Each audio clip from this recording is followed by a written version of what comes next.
গল্পের নাম পূর্ণা আর প্রান্তর দুষ্টুমি। দৃশ্য ১।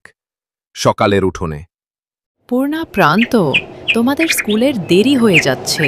আচ্ছা মা, আমি কলসি নিয়ে যাচ্ছি। প্রান্ত, আমি যাচ্ছি বাঁশি বাজাতে। প্রান্ত, কাজের সময় বাঁশি বাজানো যাবে না। আমি তো শুধু মজা করব। দৃশ্য ২। নদীর ধারে। পূর্ণা, কলসিটা সাবধানে ধরো যাতে পড়ে না যায়।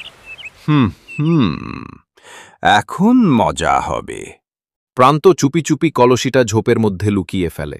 চমকে, আরে আমার কলসি কোথায় গেল? পুই।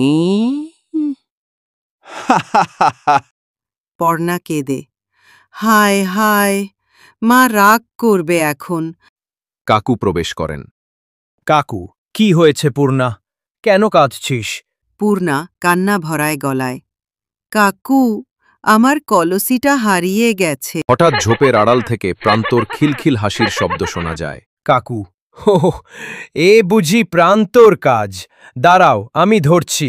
কাকু ঝোপ থেকে প্রান্তকে ধরে নিয়ে আসে। দৃশ্য ৩।